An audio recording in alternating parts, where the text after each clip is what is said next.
Hi, and welcome back to Hey Doc, What's Up? At our last episode, what we've been talking about is how the immune system can be not only sensitized in specific areas of the body, for instance, the GI tract and how it reacts to wheat, and in your thyroid, how it reacts to gluten, and how you may actually attack your thyroid gland and the proteins your thyroid gland makes. But I want to tell you that of the top 10 diagnoses for autoimmune disease, the top 7 are the ones I want to bring to your attention, because 2 of those top 7 are actually in your gut that we talked about. There's ulcerative colitis, and that is actually in your colon. So that is literally, as it sounds, ulcers from poor absorption in your colon, and it can lead to some very debilitating symptoms. It can lead to bleeding from your GI tract, usually requires fairly heavy medication to control. The second GI autoimmune disease that can happen is actually Crohn's. Crohn's disease is very specific to the end of our small intestine called your ileum. And in the terminal ileum, the end of your ileum before it hits the large intestine, is where you absorb your vitamin B12. That's from your dark green leafy vegetables.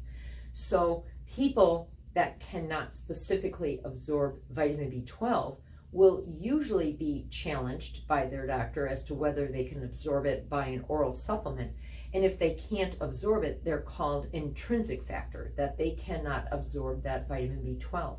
However, people that have an autoimmune issue in that terminal part of their small intestine, that is actually Crohn's disease, but usually is biopsied in order to make that specific diagnosis. Again, both of those are your immune system attacking either your colon for ulcerative colitis or your terminal ileum for Crohn's. There are 3 of that top 7 that involve your skin and soft tissue. The first of those 3 is psoriasis, which usually is going to affect an extensor surface of your body, elbows, many times wrist. You don't think of that as an extensor surface, but your wrist bones that stick out are actually extensor surfaces. And people who are very active with their hands, this takes a lot of wear and tear. And so psoriasis can happen here. Psoriasis is famous to happen on your knees or on your feet.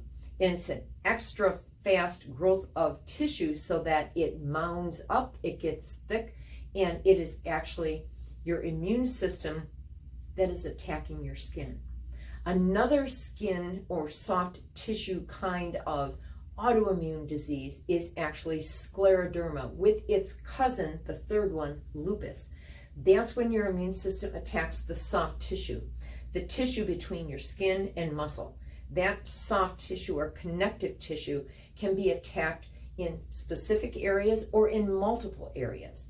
And again, it's whether it is lupus or whether it is actually scleroderma, which can cause fibrous deposits in that soft tissue. So instead of being able to pick it up and have it go down like this, you can't even pick it up because it's just this thicker type of tissue with fibrin in it, scar tissue. Then there's actually one that goes right to your joint, and that one everybody's heard about but don't always realize it's autoimmune, and that's rheumatoid arthritis.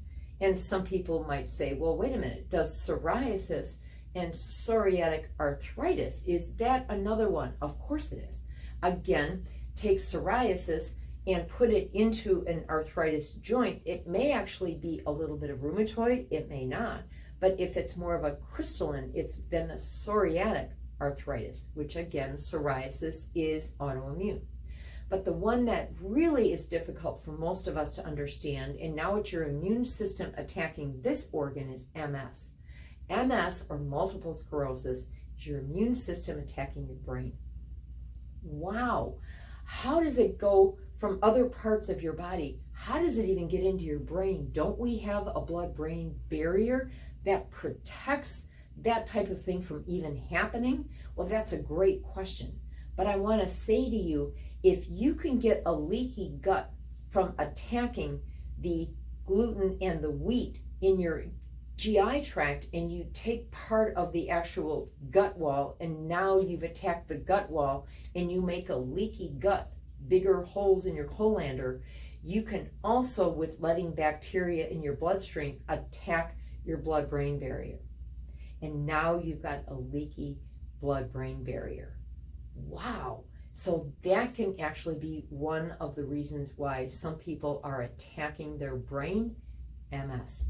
We also know there's a link to the epigenetic attack of certain dairy proteins, that those dairy proteins look very much like the myelin sheath in your brain, which means certain people with a dairy allergy epigenetically can train their immune system to attack that milk protein, which then sees your brain myelin sheath and goes, oh my gosh, that brain looks just like that dairy protein, and it attacks your brain. Holy smokes, the body is complex. Yes, it is, but it doesn't mean that you can't work with it. Understanding is more than half the battle. So join us next time for Hey Doc, What's Up?